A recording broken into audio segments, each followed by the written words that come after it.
congratulations. Ooh, geez, I'm so excited. Sometimes I just mumble, but hey, good evening, ladies and gentlemen, regardless of where you find yourself. Welcome to Étincelle. My name is Gracia Susuzande, and I'm so happy to have you back here. You know, as you know, we shifted from Friday to Tuesday, and I'm so happy that you're still connected because you are the real star. And so today we're going to discuss about an amazing subject, something that I started like 2 weeks ago, and we spoke about meet me halfway, and today it's going to be all about meet me halfway part 2. But before I introduce you to this amazing two people looking like, right, they look alike, but right, before I introduce you to these two guys here who look alike, please do me a favor, share as much as you can. Tell a friend to tell a friend on your pages, on your social medias. If you need to screenshot, go ahead and do so, because we need your support. Someone right now surely depends on this share, because we're going to talk about something that may touch their soul. Because remember, Étincelle is all about you been finding yourself in this blurry place because you don't have the solution or don't know how to come out of it. These two guys are here to help you coming out of this place, right? With little keys, with little things that you probably were lacking, so you can find yourself in the right path. So we're gonna see each other just in a couple seconds. Don't go anywhere. We're coming back right back. See you soon.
And we are back. So I hope you went to the loo, that you took your popcorns, you did what you gotta do, huh? So you don't have to move anymore, like, so you can just be steady right there, you know, and observe and listen to the conversation. I always say it's important to have your pen and to have your notebook in case there's something that, you know, you can write down, and that something that has literally inspired you in the things that we are going to be talking about. So I mentioned last time that meet me halfway is something that in this generation or in this context, a lot of people don't do anymore. They just believe that, like, I can achieve things on my own. Like, they believe that, yeah, if I do that, then I'll be able to go far on my own, because maybe I don't have enough help, or I don't have the right help, or just any kind of like you know, thought that can possibly go through, only maybe because they've been through situation as well, so they believe that. But I always say, like, one finger cannot wash the face. You need 5 of them, right? At least even 2 is not enough, but 5 of them is able to, you know, to take a little bit of that water and wash your face with it, so you can be able to look clean, right? And even if you add another person next to you in order to push that bullet or that weight across the what's it called, towards the mountain, you need somebody else, and that energy basically will help you to achieve that goal. Doing on your own, you may be able to, but it's always going to be extra difficult. So this is what we say: meet me halfway is essential. Meet me halfway is important, and we'll mention it in, like, this basically goes in all type of forms, whether you're a student, whether you're married, whether you are, you know, siblings, whether you have a business, whether, regardless where you find yourself, meet me halfway is important. So today I brought you 2 amazing guys, right? So these guys are, as you can tell, they're twins, right? They're twins, and they do look alike, right? Yeah, you try. You try, yeah. Make sure you use your microphone so they can be able to hear you. So I'm gonna start with you. Would you be able to introduce yourself, please? Certainly, I will. My name is James. I originally come from Nigeria, raised in the UK. Currently work as a venue manager, operating different sites for people to have their events wherever they choose. Yeah, that was a quick one. Yes. Don't worry, we're gonna go deeper. What about you? Oh, my name is John. I currently work with a Nokia-owned company as a technical consultant in projects.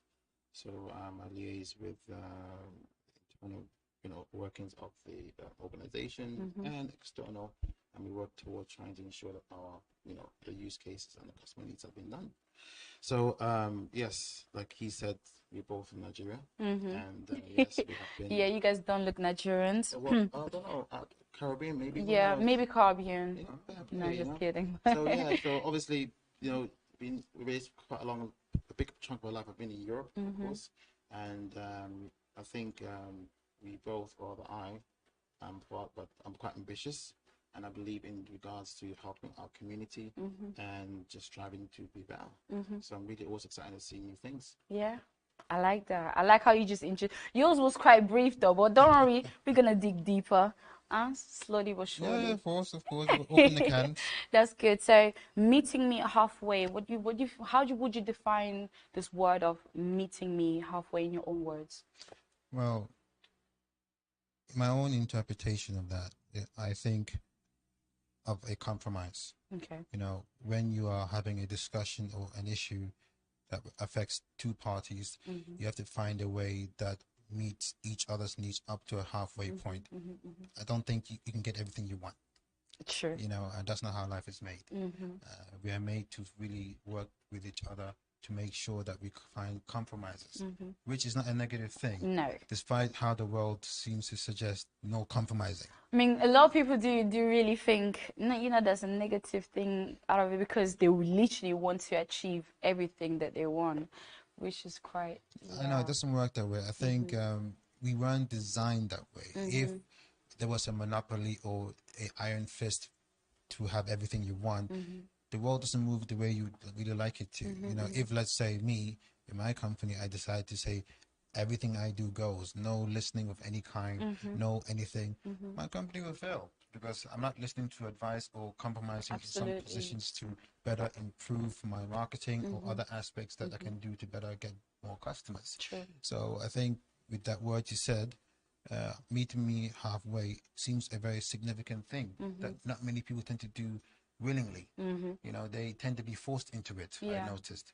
you must compromise in order for you to get this result, but they don't think about the benefits of compromising, whether it is in relationships where a partner could say, you know, I don't feel you're listening to me in some areas, and then you feel, no, this is my way, but then when something bad happens, you think, oh, I'm going to compromise, but because you are in a negative position, you're now you feel like, let so, me just do that because you don't want to lose. Yeah, and that doesn't seem genuine, and that doesn't seem like you're being thinking about it to progress yourself. Exactly. So I think, in my view anyway, the word compromise or meeting anybody halfway is a important cornerstone for anybody to do. You know, it is something they should really breathe, you know, from your job to your life to even the smallest things.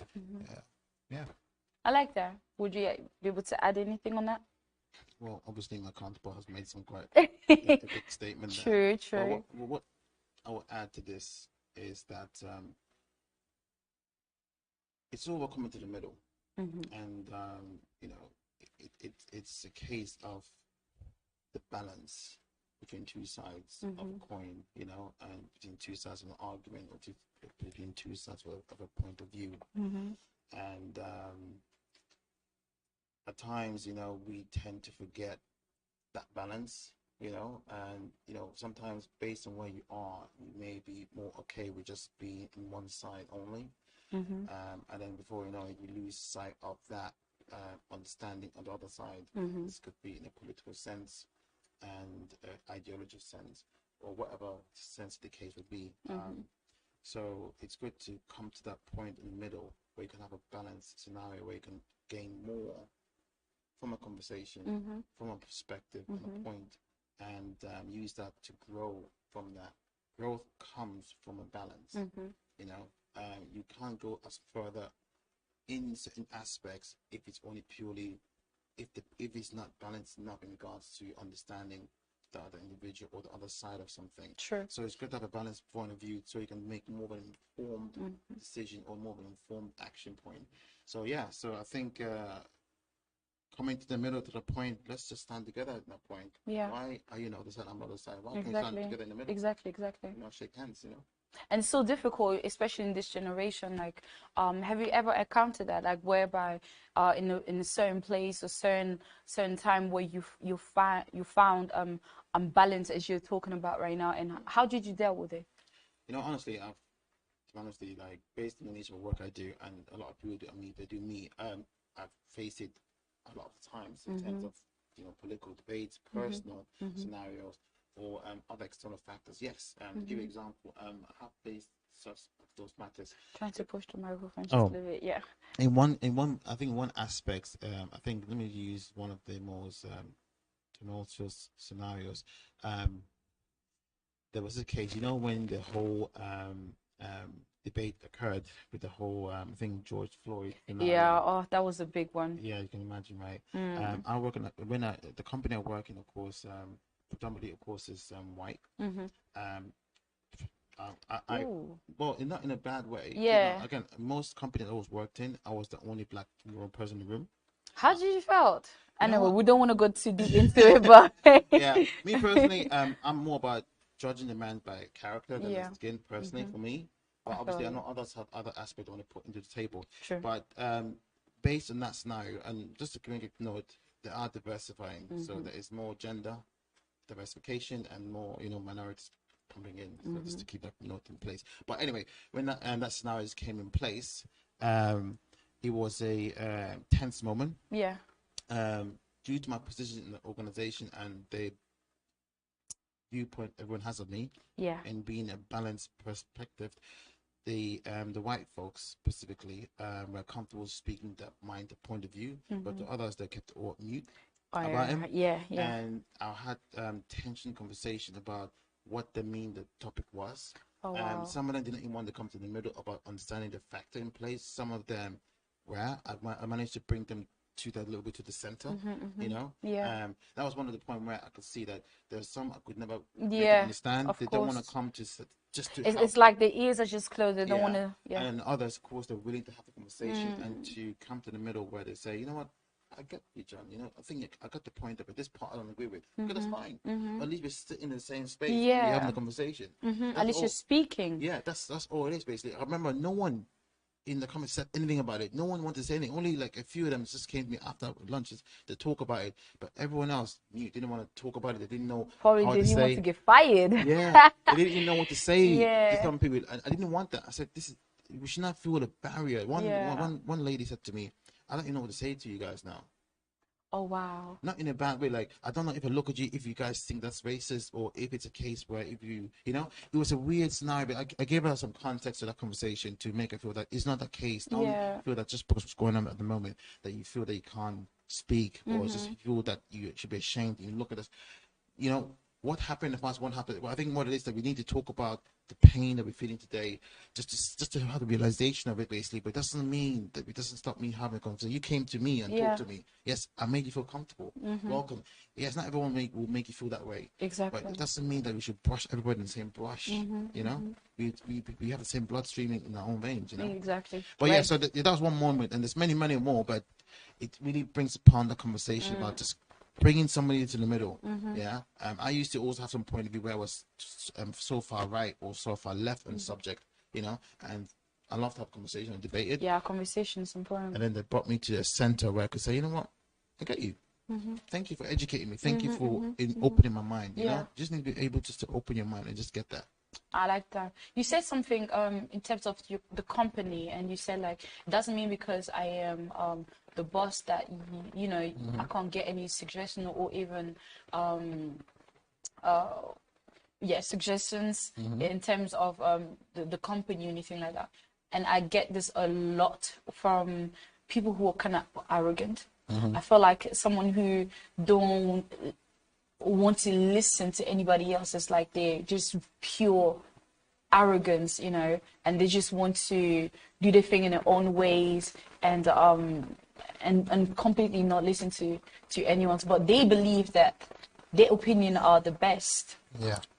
On that platform. So what do you feel about that person, like who is, you know, who strongly believe that they can move forward without anyone else's opinion? And you said something about balance. Yeah. I think for the individuals out there that are in certain positions where they have more of a dominant effect on others, I consider them to be in glass houses. Okay. Why do I say that? Yeah. Because when you come from a place where you feel that a approach has been successful for a while, you feel that it's the only way to go forward with. And it is not to suggest that every leader or people in management may have that thinking, but when they are always, you know, grown up with the fact that this is the status quo to deal with, when you want to deal with people or deal with management or decision making, this is the 2-4 steps. Yeah. And it works out for them. If somebody else outside that bubble comments on their approach that may be somewhat negative to them, they would see it as a trivial, what are you talking about? Yeah. You know, I don't really need to care. I will not lie. Perhaps I would have been placed in that same boat. I like the honesty. You know, based on previous engagement in a different mentality. Okay. You know, I will not lie that people had assumed, I use the word assumed, that I had a arrogant tone to myself based on perhaps the way I speak or my mannerisms. Although it was not intentioned that way, but it was something that I realized was more commonplace. But that's why I went on a reflective route, you know, trying to listen to people's point of view. And as the good gentleman said over here, trying to find a fair balance on each of the major issues. Now, what did that result? Now, it helped me foster a open understanding with my colleagues and my friends. Now, whenever I talk and I know that I'm about to say something that may be brash, I have a reflection before I state things. You need to double think before you say anything out there. You do have to think. Although I tend to caution people that you have to also understand the personalities you're with. Now, you may be with a person that may be jovial, you know, very loudish or expressive. Very happy, just like me. Very much so, good person. So in that instance, you can't really consider that, oh, the person is too loud, so I cannot handle. You have to understand the person you're with. People have unique traits. And the great thing about what Heavenly Father did upstairs is that he gave us unique attributes to work with. Okay. You know, my strength can help your weakness. I like that. Your weakness can also be my strength. You know, these are connected points that we are actually built to do. So this is why, in terms of my decisions, when it comes to the management side of it, I often go by listening and finding compromises. People in my workspace sometimes have differing opinions, which is fine. Sometimes we don't agree with each other. Now, That's absolutely normal. and that's normal. Now, how you handle disagreements is important, because it sort of spells the front on how you are able to deal with other issues ahead. Definitely. If you are able to deal with it in a way that is constructive, it's quite easy for your people around and, you know, to follow you further. But if they feel that whenever there are disagreements, your action is just to my way or the highway approach. I don't think they even want to try to. They wouldn't want to try to even contribute, or approach, even want to talk. They'll just keep quiet, or even let you run yourself to the ground and say, it's your funeral. Yeah. You know, so Deal with it. yeah, I know. So this is why I always like to have a friendly, somewhat family approach with my colleagues, to make them know that their opinions are really contributing, and I really go through that front. I like that. You mentioned something earlier, and you said like you don't know maybe why you were behaving that way, but that was just you. And this leads me into education, like back. So you guys confirmed you guys are twins. Yes, legally speaking, we are twins. Legally, yoke broke up. I like that. Well, I got twin brothers as well, but they don't look alike, so probably not yoke. Wherever that is, just say. She went there. Okay. Well, so in terms of education, because we are who we are in terms because of the education that our parents gives us. Apart from the parent, we have obviously our friends, we have education, we have all these little bits that comes and contribute to who we are. Apart from that, we have also our own character that plays a major part into it. But when we say meet me halfway, I see it as you spoke about compromising, but I see care, because you cannot just compromise with someone if you don't care. I don't know if you understand, right? Yeah, I get your point. There is also love into it. There's a lot of good stuff in order to even consider to meet someone halfway. That even goes for everything. But in terms of you being siblings, like from terms of your education, how has it always been, like when you guys were growing up, like your mom and dad, whether the one always trying to make you like work things together, and, the origin story. Compromising because you guys are siblings. Did it always work? No, yes. I think we had our challenges. Okay. As anyone that has a mirror in their face every day. Okay. You know. Yeah. But I think compromise came from that context. Came from our struggles together. I could remember struggles. Well, when I say struggles, obviously, you know, as kids, basically, we had a moment in time where we obviously were constantly being physical. Boys would be boys. Right? Always, yeah, you forever. Know, we used to move to various locations at a young age. So that probably was an attribute in our development cycle. So obviously with that, basically, we, I think, found compromise with each other, but in regards to our guardians, like the adults around us at the time, you know how people can be, basically stop fighting and you know, share that kind of thing. I think the part that I believe that really became a moment where I really felt compromised, and one of the key moments is when we and my brothers used to share food. Oh, okay. Yeah, we used to have because some siblings, they don't share food. Yeah. So we ate in a. There's a point that we used to eat in an economic way. Yeah. But economic, you know. Yeah. You know, times are times, right?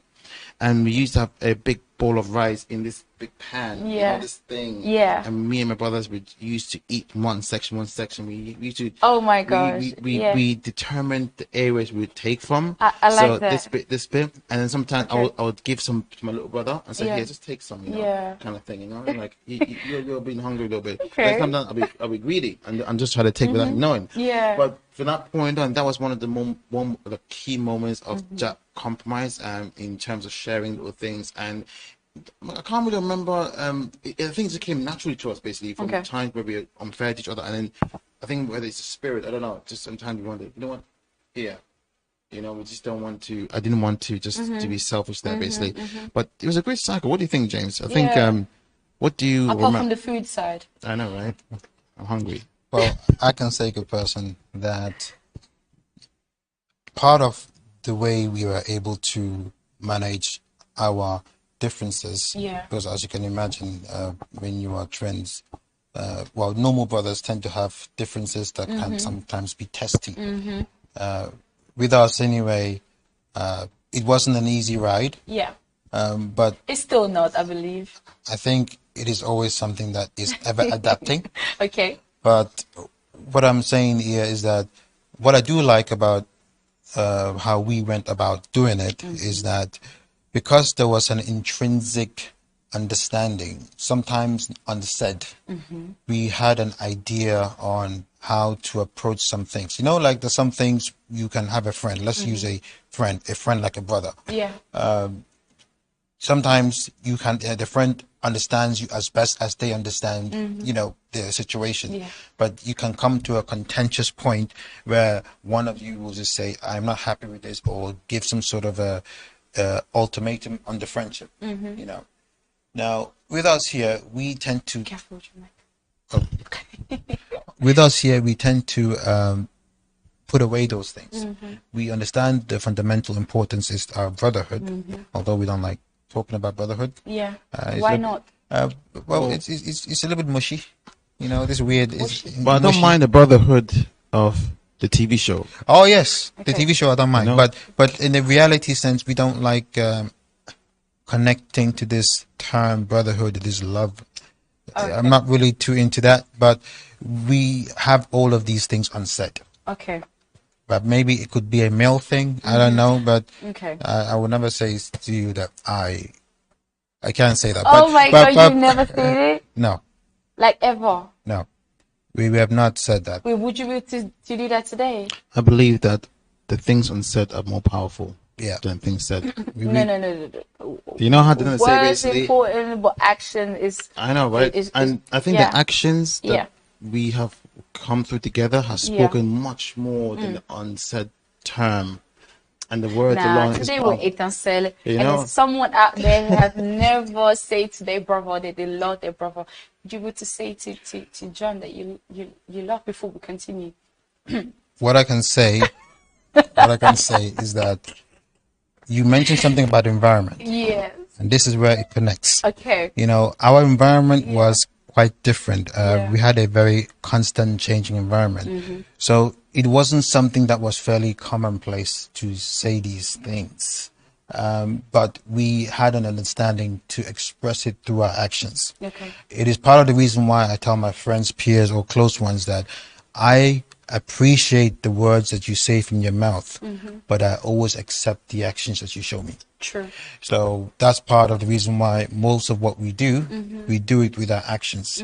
And it is for that reason anyway, a lot of the things that would have caused great frictions are sort of resolved or ever ongoing. There are some things right now, even that, you know, we may disagree on, but there aren't things that would say, oh, our brotherhood would be destroyed because of this.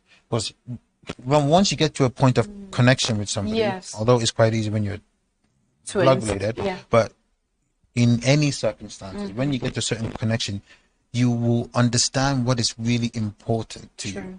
You know, why throw away a friendship over an issue or a relationship or an issue that could certainly be resolved?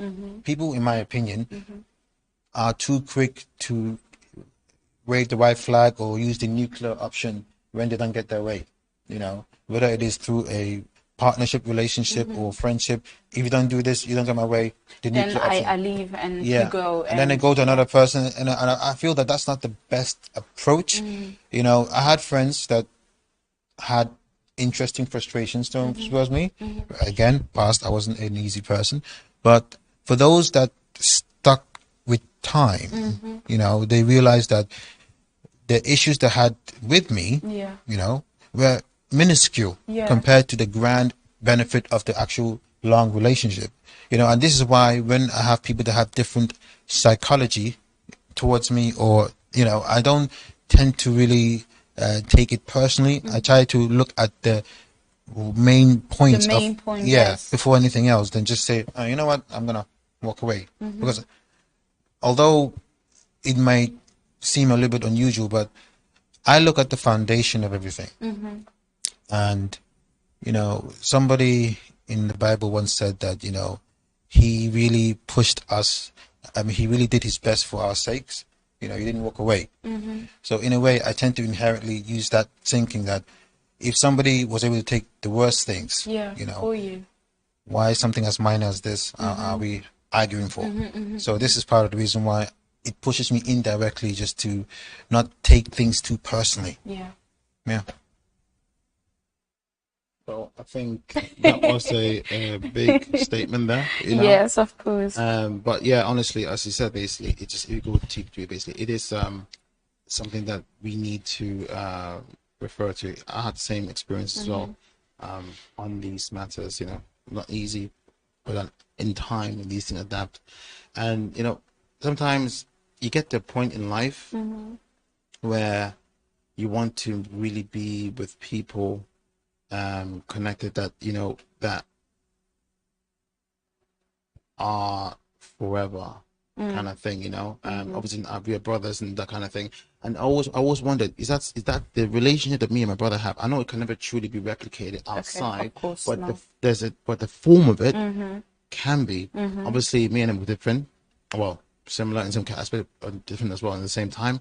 But with somebody else, it may not be the same nature of the relationship, basically, but the same principle of bond, you know, where you truly believe that this is a genuine link that is not easily cut off by conditional, you know, aspects of it. You know, is that something that can be replicated outside from blood?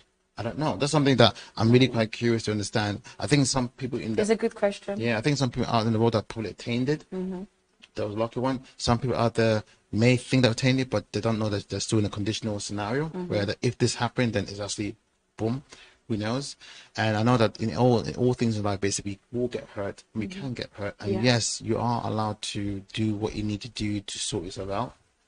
But when you declare somebody as family is not like we're just family. We're only family as long as I'm happy. As soon as I'm not happy, we're not family anymore. Yeah, that's the wrong behavior. That's what I'm saying, basically. But again, that's something I think everyone should look at upon themselves specifically. I would love, and I do seek definitely the same unique replication of unity that is not based on conditions. Yeah. You know, it's based on, if that's what you believe, it shall be so. If you believe in God, as we all do, you also believe in this. Like I can say you're my sister, and truly you are my sister. I'll go and ride and die for you. I'll travel wherever we need to support you. You know, of course, kind of thing. So why can we have the same faith in our own belief in what we commit to? Yeah, it's the same way how we commit to our own blood as well. Yeah, but that's something that I think we should take on board now. I like what you just said right now. Honestly, this conversation is quite deep. It's very I feel like it's going further than just meet me halfway. I know. And I believe that someone right now is really have the the ears open in order to receive exactly what comes from both of you. So I'm just gonna give you a short little break. Don't go anywhere. Stay tuned so we can go even deeper. Stay tuned.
And we are back. Did you miss us? Because we're still connected. So we missed you too for that little second. And I'm so happy that you're still connected in order to move forward in Meet Me Halfway Part 2. So I'm sure that you've heard, all the bits and pieces that, John and James have mentioned. I know sometimes, like, I remember the first time I met them, it was like, who is who? But now I know who is who. And so it's better like that way. Let's move forward on this one. So what I wanted to ask is, after growing and getting education, blah, blah, blah, why did you guys, when I met you guys were working together. Mm-hmm. Yes. Right? You could have chosen to work, separately. You doing football, I don't know what, and you doing, you're a musician and you doing something else. Why choosing? What happened actually for you to come together? To me, it's like, in that case, it's like a lot of you need to compromise a lot, and you need to meet each other a lot. So why working together? Is it because you guys are just twins, or this is business we're talking about, and business is not always easy in terms of blood relation, because there's a lot of things happen underneath. That's a interesting question. Yeah. I think we were always together from a long period of time, from secondary school. Well, let's say from primary school. From primary school, we were in different classes. Okay. The teachers kept us separate. So we always had to set different homeroom teachers until it came to, I think, college. Okay. Where we were back to the same classroom. Mm-hmm. So we traveled long distance together. We used to travel from North London all the way to East London to Hornchurch. Took us about 3 hours to get there. That's long. Yeah, so we used to travel far distances, and we were also people that came on time as well. Yeah.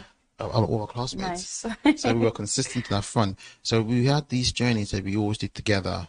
I think when we went to the university, of course, it came to a stop where we had the opportunity to work together. Yeah. Fortunate as well. Yeah. Did the same course, yeah. computer science, Mm-hmm. and we worked in the Department of Technicians in Middlesex, and we were fortunate enough just to work with staff and earn prime rates and everything like that, basically. And it was always that cycle, and we thought we're gonna go through that trend. So I think the only part, what it is that we still went with that trend with the whole the business aspect of the Penny Howard thing. We supported that platform. Yes, we do work together very closely. I give a different perspective. My role has evolved or changed through the time. His role, of course, has been also evolving through the time.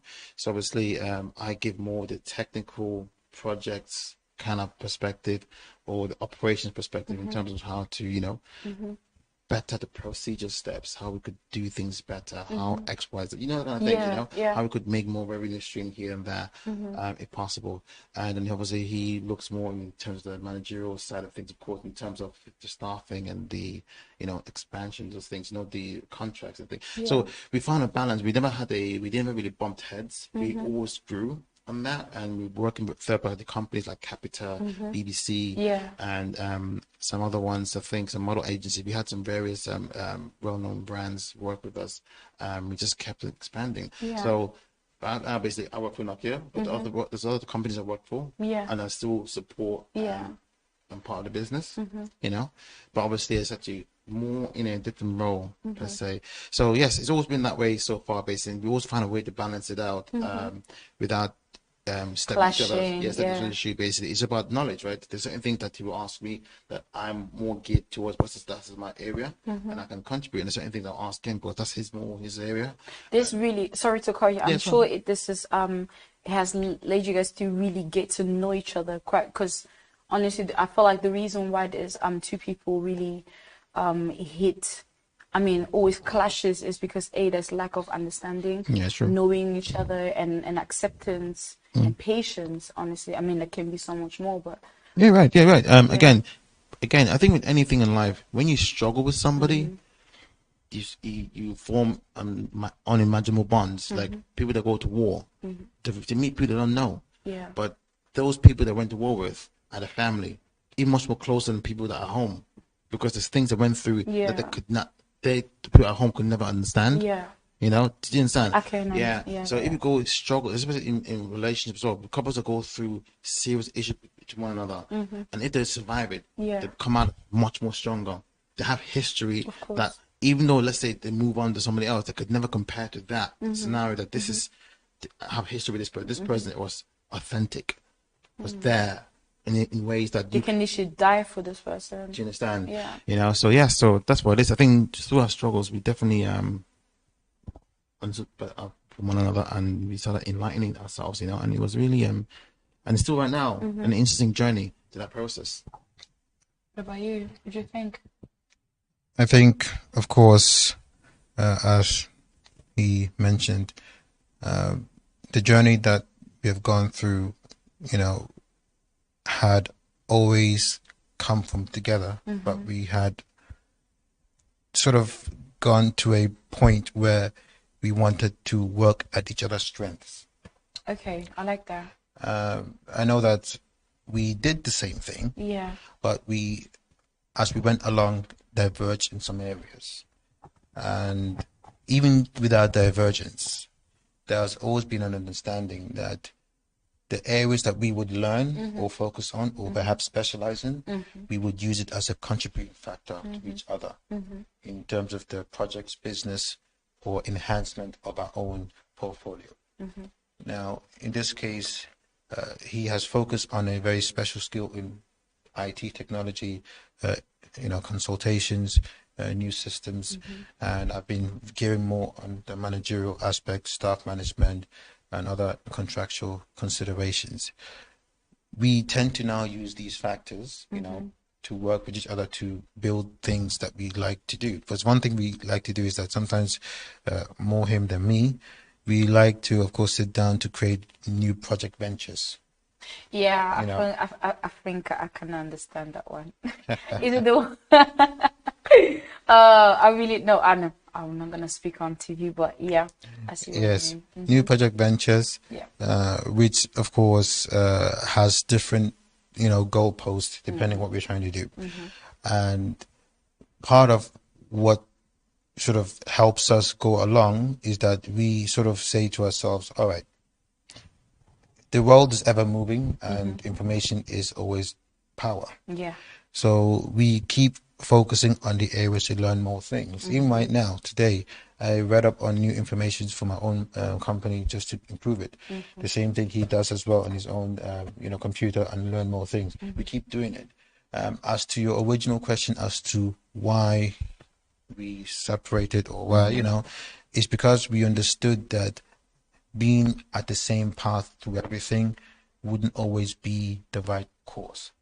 The world is so big that you have to learn different things. Yes. You know, and if everybody in the world, for instance, does the same thing, you don't really learn much. Do you? No, you don't. But if they're diverging in different parts and different aspects, you can come together and do something big, right? Of course. You know, that's how information tends to circle. And with that, we have been really pushing well in gaining the information points and really circling it through where we are able to come together to do some projects for ourselves or for others in this regard. And as pointed out clearly, it does enhance a unsaid relationship in terms of being able to work through the hardships, because you are able to understand things better when you are at the thick of it. You know, some people try to do this working together thing on easy, conditional environments. You know, oh, I'm gonna work with you, but it's not going to be a hard work, so I'm going to be able to work with you, or work with you in name only and get the credit. You know, so people like to work with others in a very passive environment, but not be as active in that situation. And in this case, we don't entertain the passiveness of it. We like to be active in all fronts, even the hard ones. There have been moments where one element of issue took a week or two to deal with. Scratching our head, frustration, looking trying to find a solution. Looking at each other and thinking, wow, what are we doing here? You know, but we still find the way through, and where the way seems to be very unique, we find adjustments towards it. Can I ask you a question? By all means.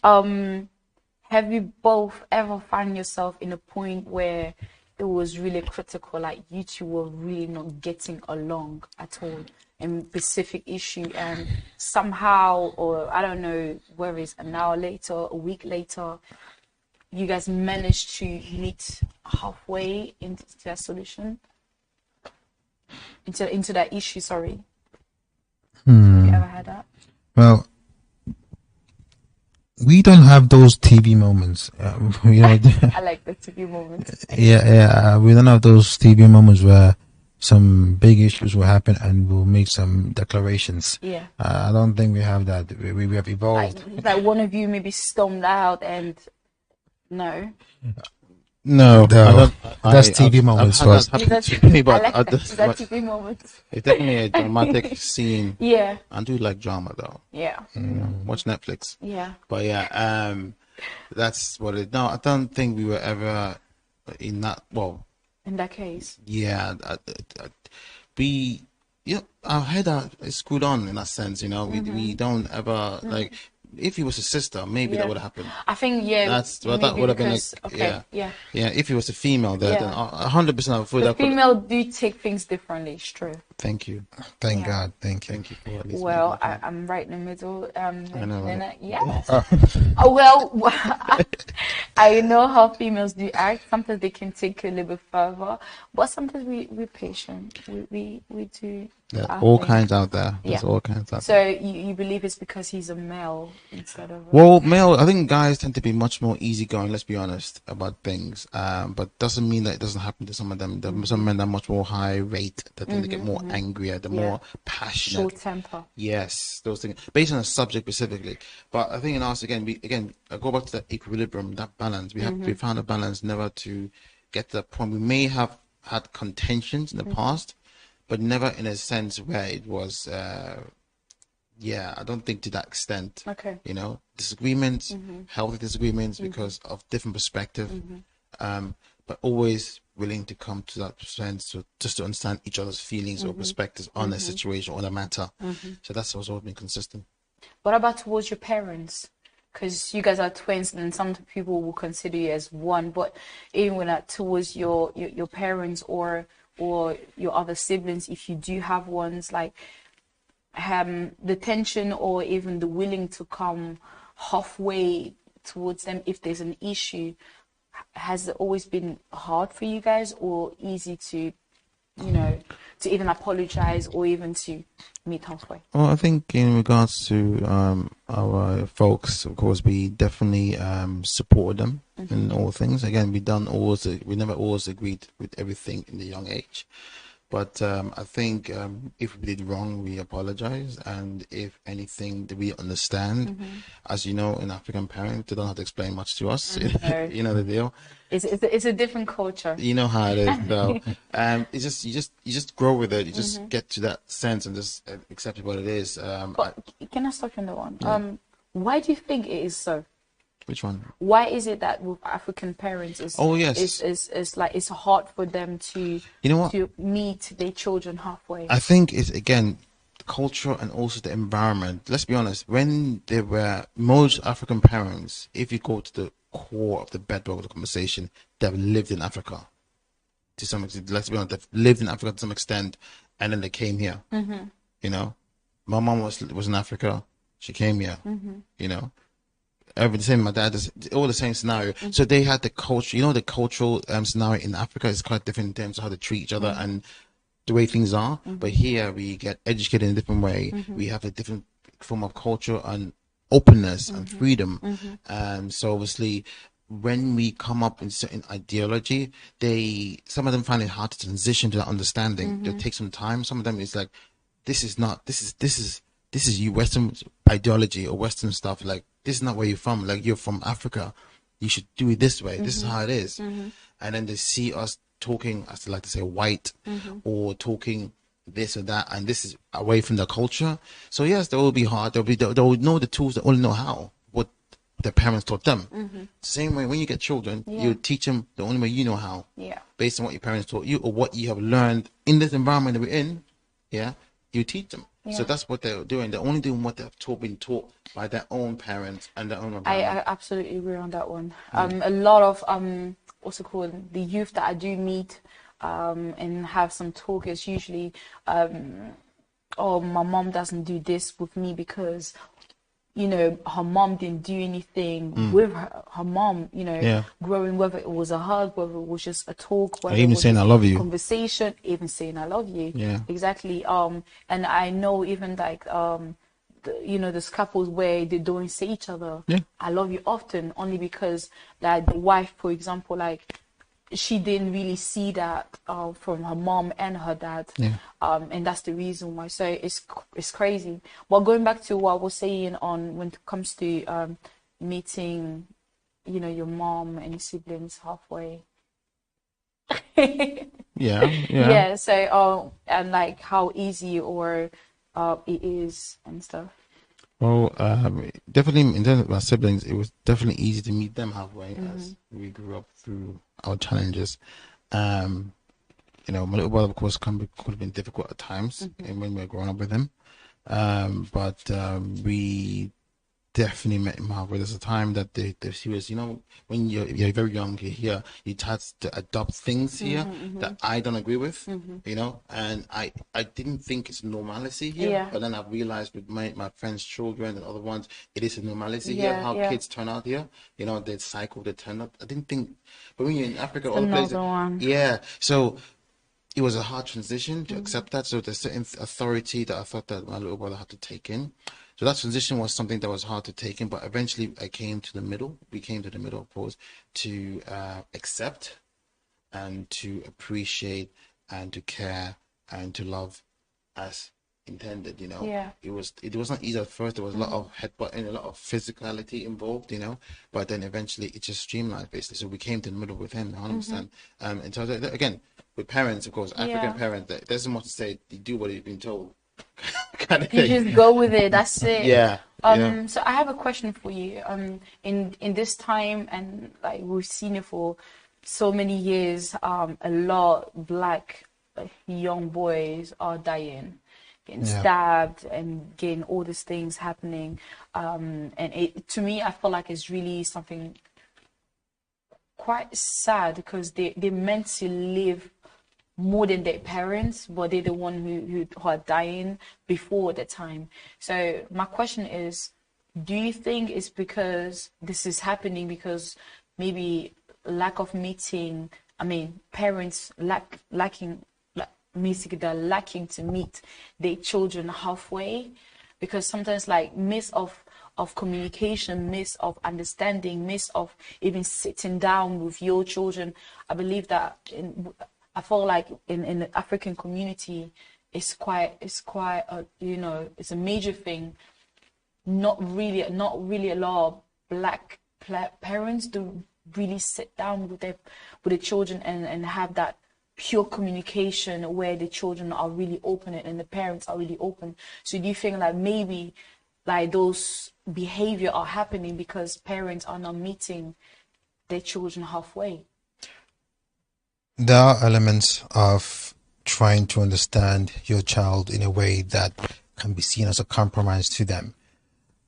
What I would perhaps consider is that parenting is as effective as the environment you are parenting in. When you are parenting a child in the native culture of Nigeria or perhaps one of those countries where it's a little bit different, the mechanisms and the environments give rise to how it works over there compared to in different parts of the country or different areas of the world. So let's consider Westerners, and you use the word black people. So yes, African parents try to use an approach which perhaps works in Africa in Western society. But there seems to be an incompatibility issue here. Wherefore, an approach that would perhaps work easily, where you just use a hard-headed approach with your child without needing to explain anything, like this must be the case, go and just do it, versus in this environment where there are more curious minds to ask questions, to understand. It's quite difficult for a child, although they, the notion of you're my baby, you must follow me regardless, but they want some rationality. Okay. You wouldn't find it easy if you were being punished or talked to in a certain way without understanding the reasons. True. We like rational considerations. Now, for the young boys out there, or my young brothers, as I use brothers as to all of my men out there. Yeah. For the young brothers out there, I know that perhaps sometimes there are different factors that may have an effect in how you react or behave. Now, there's one partial and important consideration, which is who do they see as their go-getter.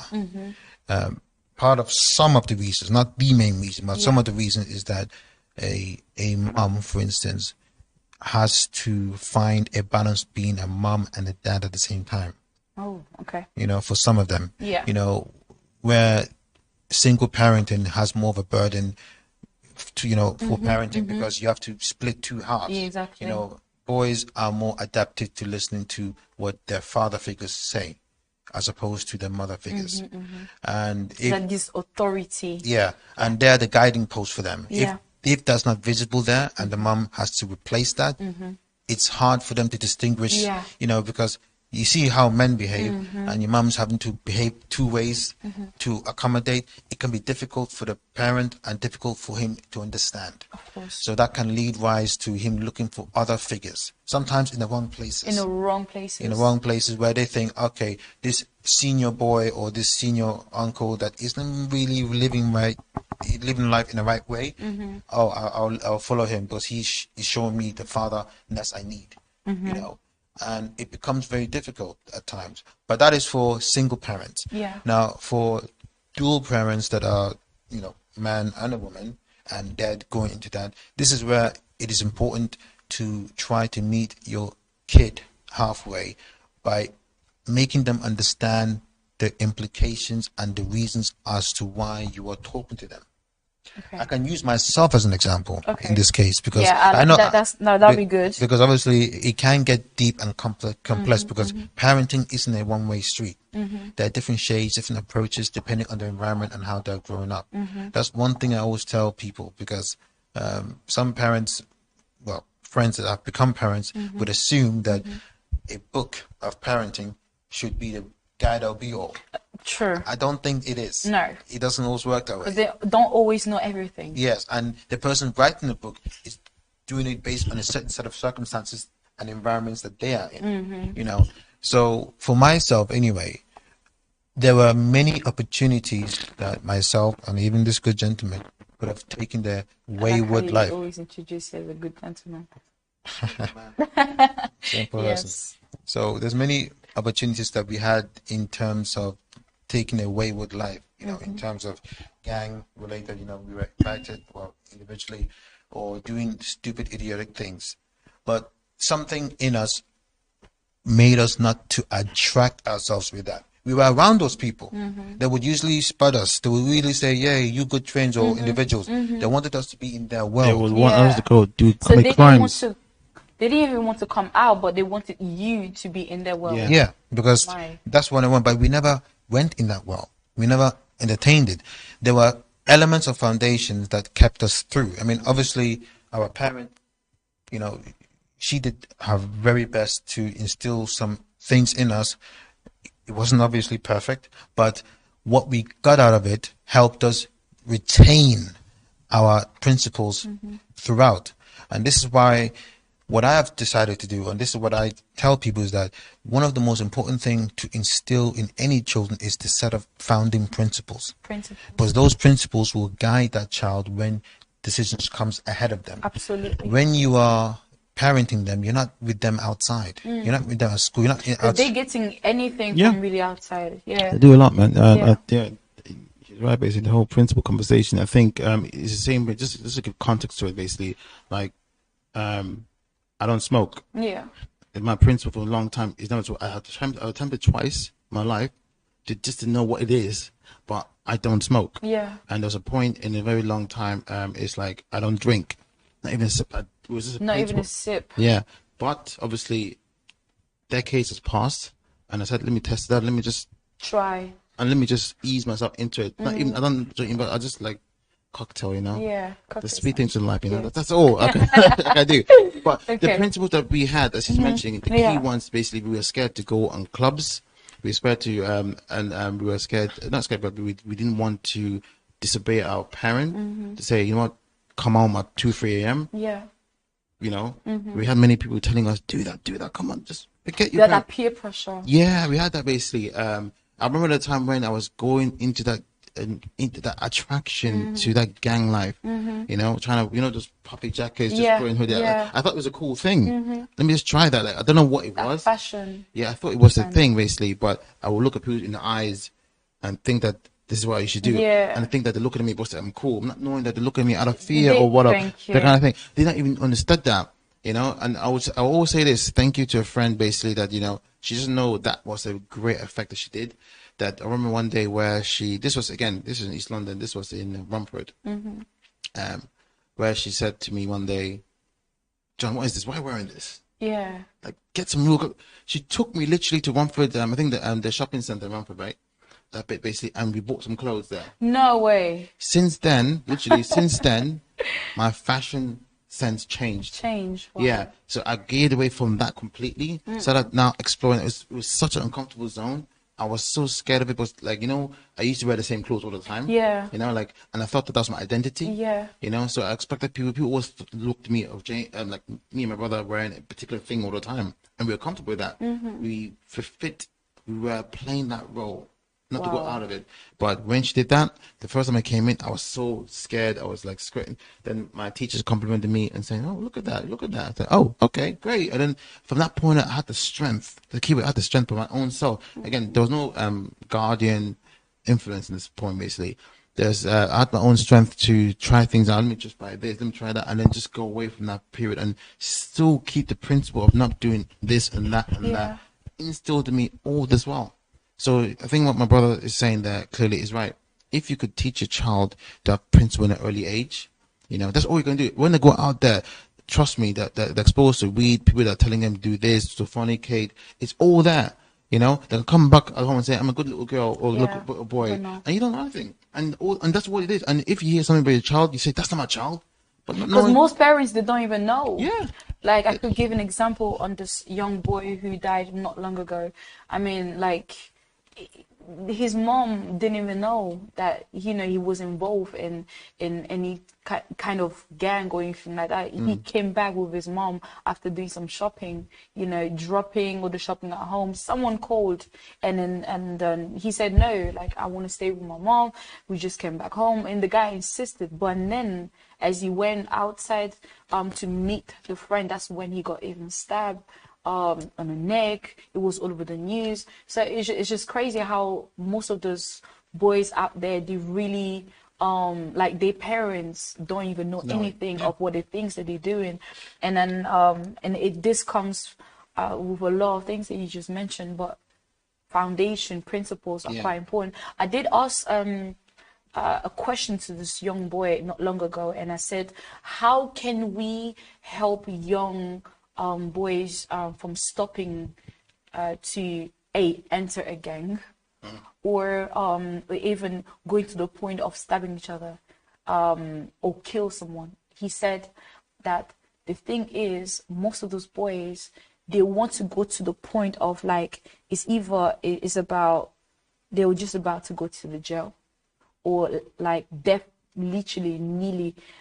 They got as close as, like, close to death, basically. That's when they don't want to be involved anymore. But some of them obviously go in and do come out, and they used to it now to always get in and out. What do you think of it? I think, let me just make a point there. I think to what you said, the question they asked the gentleman, from my understanding, the boys I used to speak to, one of the three, I think three that tend to get them into the gang is a broken home. At times, the home could be a nice home, basically, but let me get it, a broken home. They need support at home, and the need to belong. So the reason why I say this now, Okay, I like that. yeah. So when I say broken home, is that obviously when you know, have a broken home, basically you seek someone else to fill that gap of familyhood, right? If you come from a loving home where you're probably likely with a single mother, that kind of thing, you know, situation that she loves you, she always had the good for you, basically, but you see her struggle. That's poverty. Yeah. You see her struggle. I've seen many kids say that just because to see the mom struggle and They see want that, to, they open the letter and they see that, you know, bill. Bill. They want to do something. They What want can I to do? help them out. Yeah. Yeah. And they say, you know what, these people are saying do this and then you get some money. They'll go there because they can't get a job because they're too young. They're too young. You know, but being in the streets, doing this and that, they get 10, 20, 30, 50 quid. They can come back home and say, oh, mom, I'm going to get milk. I'm going to get this to support the family. Yeah. So that, again, for the good boys, they go in there and it's hard to come out. They're going to go in too deep to the point that coming out now is too late. It's too late. Yeah, because if they come out, they're going to either be killed or their mom or their home is threatened, or maybe they just think that I need the money. What else can I get? They're not too used to life, you know? And the last thing, basically, the sense of belonging. Not belonging, yeah. You know, you can be even in a loving family, but you just don't feel that you belong anywhere. You know, I've seen many, speak to many kids, basically young kids that I've seen the parents. They're really there, but they just feel alone in the house. That's sad. You know, but somehow somebody, this group that, or this girl that, or this guy that, made them feel that they have a purpose. However they did it, I don't know, but it's like saying the right thing. Like there's certain things that parents can never touch. Why? Yeah. Because they're the parents. They always say this.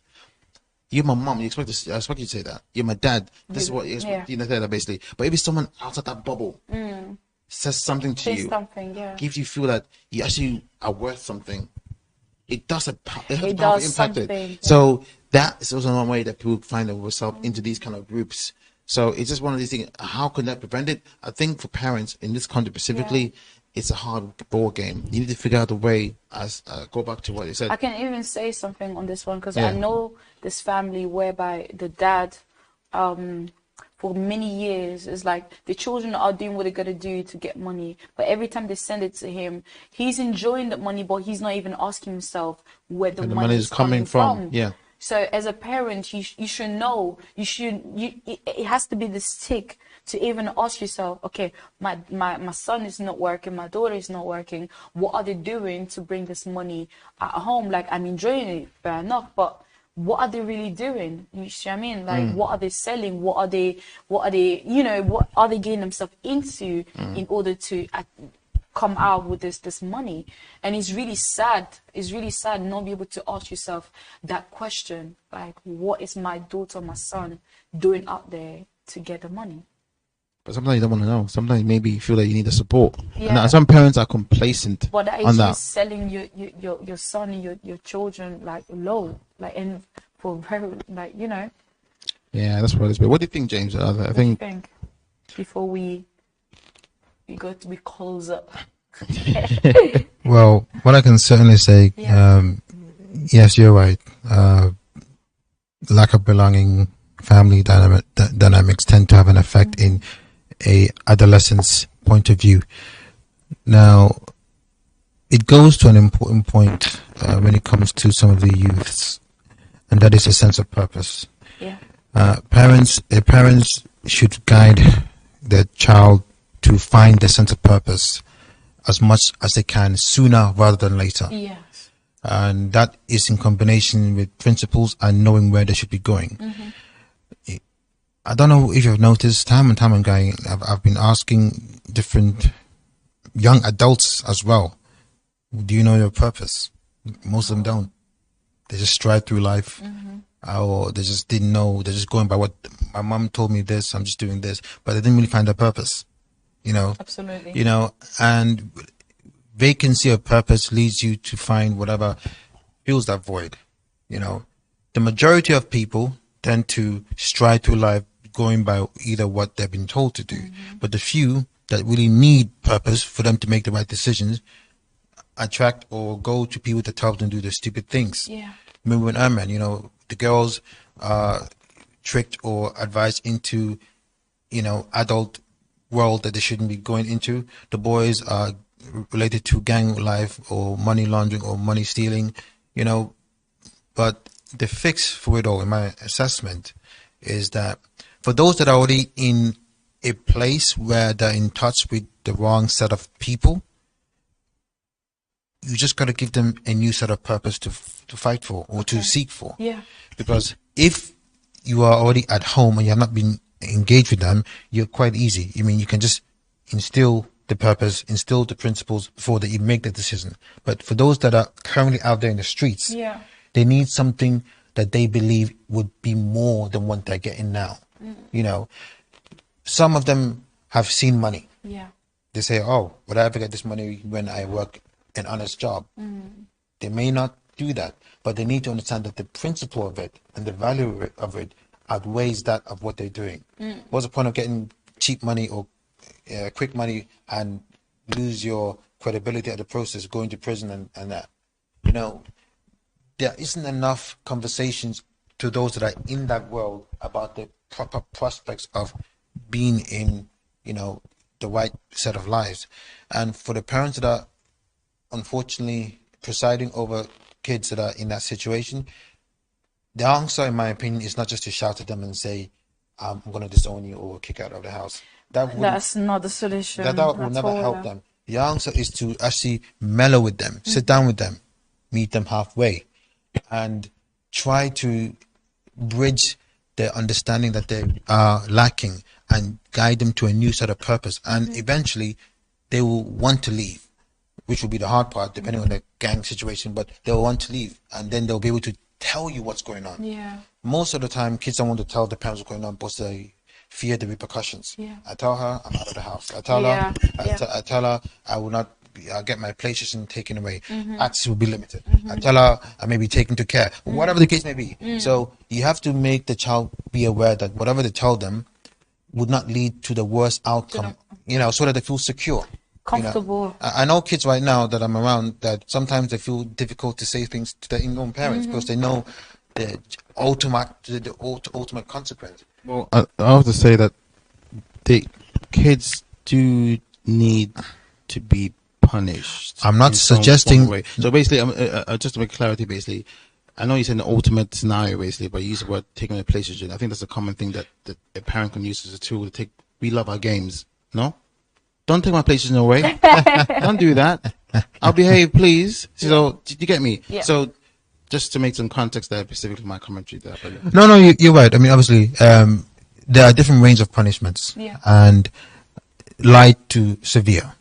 Now, I'm not talking about punishments that are considered minor. I'm talking about the ones that don't help anything. Kicking a kid out in the streets, does that help anything? The kid may just go to the wrong place, you know, to find safe haven. Taking away something during the house, or what do they call it? What do they call it in the West? When you're forced to stay in the house, you know, those things can be in the cases, but either way, with the right touch of conversation, it should be well. All right then. I like everything you're saying, but hey, you guys got a lot of comments here. A lot of people are supporting and really agreeing with like literally most of the things you guys are saying. Apostle Mylene says, wow, I like your honesty and a big work needs to be done. And then Berno Nadia says a mixture of culture sometimes brings good result, but it is for all them contributions. And she says some boys obey to both parents, some not. I don't believe it in all, but yeah, it depends to whom they lean to anyway. And she said it is all about culture, yes, but how was the foundation? And you mentioned about principles, right? That which are very, very, very important. I've also like everything you guys are saying. And then towards the bottom, Berno Naja says parents should communicate often with the children that will reserve them and avoid any bad influence out there. What do you think? Yeah, these are interesting points of view. And she says today in this country, parents doesn't spend time with kids. And yeah, and she says towards the end, all busy working or doing something else. or on the phone or anything like that. But you want to touch on what she just No. I think yeah, she makes a very quick point that I've seen many parents do that. You know what? To be honest with you, especially in this country, you need to work, and that's just it. The environment is important in Africa and those tropical places. I've been in Spain. I've been to Portugal. They have people, family together to hold them, maybe the children work. But here, like, especially even for two parents, you know, they have to work. Yeah. You know, they have to get in a business. In then they themselves have their own personal goals they want to achieve. That some of the parents are okay with full sacrifice and say, you know what, that's what it is. But some parents still want to have children, have a career, or have a children and still follow their passion. You know.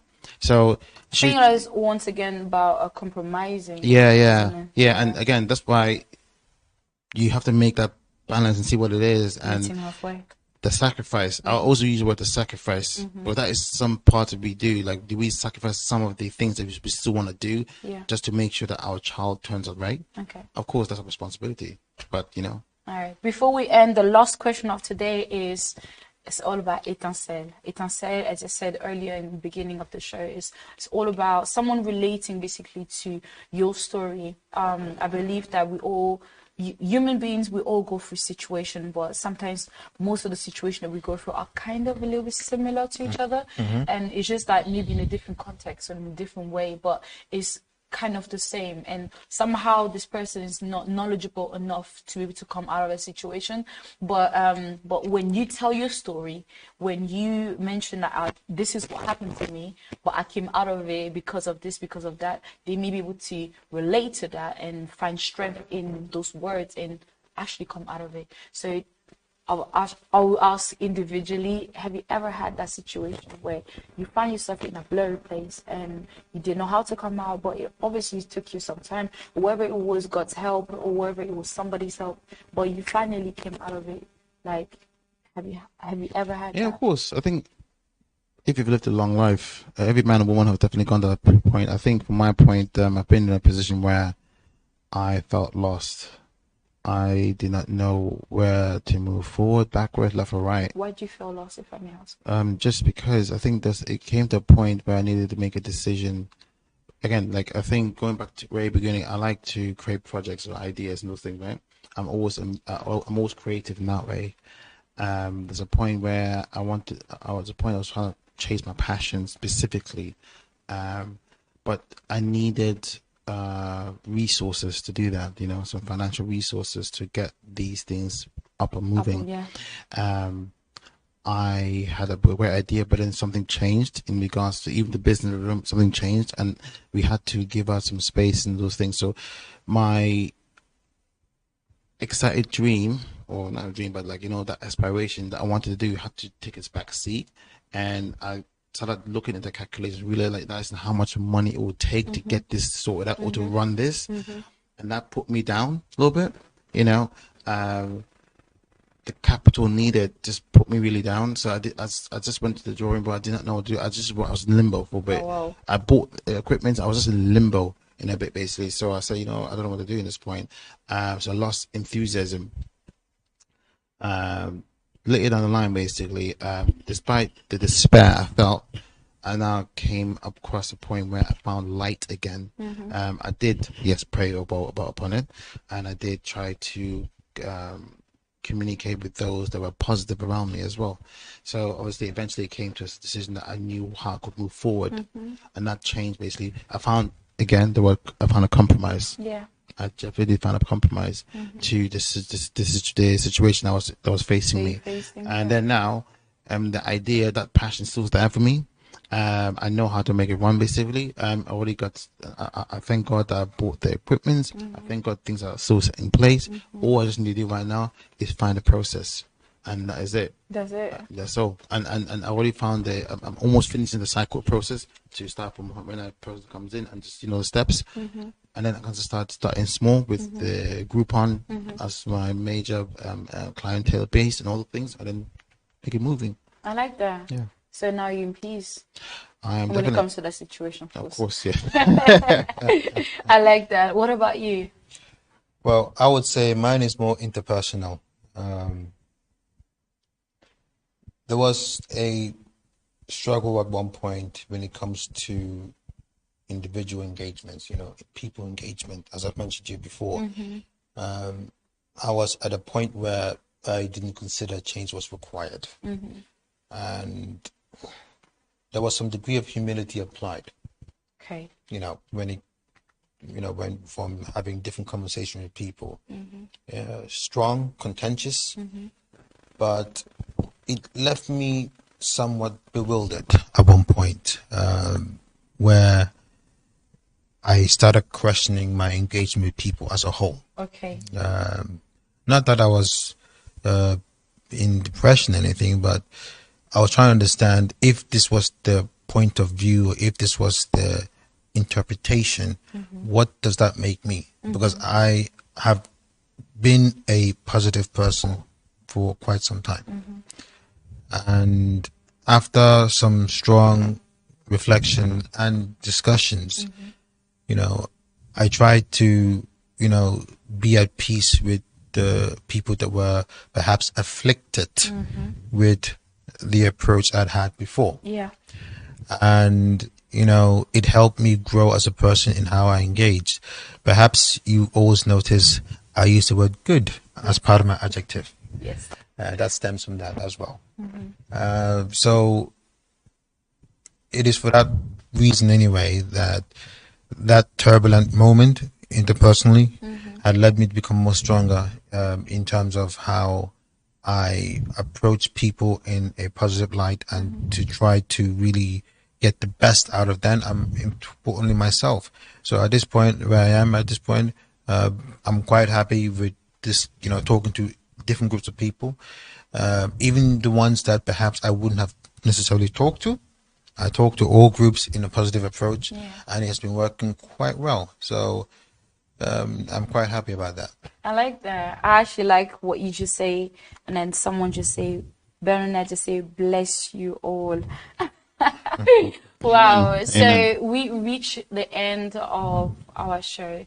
We had an amazing talk show where we spoke about meeting me halfway. So we spoke about business, brotherhood, love, even though they never say love, I love you to each other, but it's shown in actions, and for them is the best thing for them. There's so much we said in terms of, siblings and we even touch on the context of today. So I hope that you really took some note here, because we spoke about deep stuff, and to the point of even revealing that, hey, he struggled with that, but at some point and later he find his light and move forward. And same thing when it comes to James.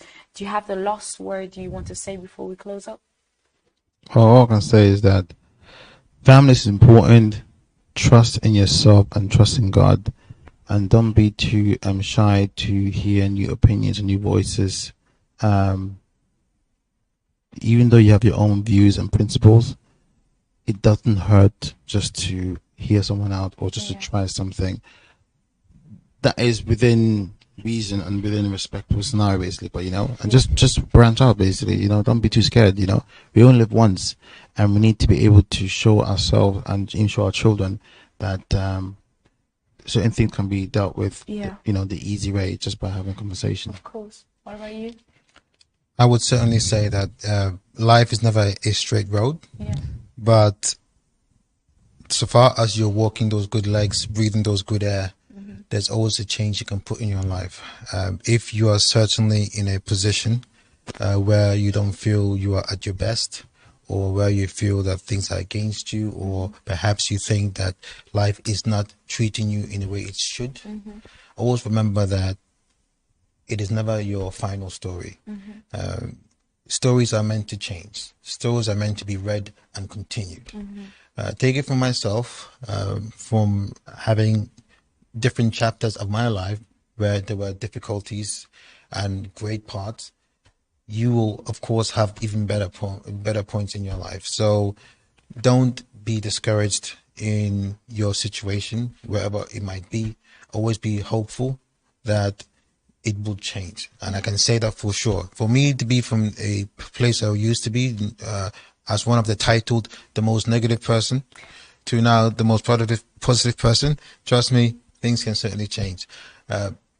But you may not see it, but you would, of course, have to go through it. Go through the grind, go through the patience, go through the steps, but it shall come. Here are your Étincelle, and one thing I want to say is thank you so much for both of you, from even accepting the invitation to come on Étincelle in order to, you know, to edify someone that is, or even people, not even someone, people are watching you. You never know who you will, you know, you will touch in this one. So thank you so much for coming. And so for everyone else who watch, thank you so much for being so many to connect and to share, really to put your voice out there, your questions, so we can see them. Thank you so much for just your support in general. We'll meet again next week at Tuesday, or on Tuesday at sometimes I forget. At 8:30, my God, at 8 p.m. Okay, don't listen to me. 8 p.m. Connect yourself. Tell a friend to tell a friend. My name is Grace Susuzande. See you soon and take care. Bye.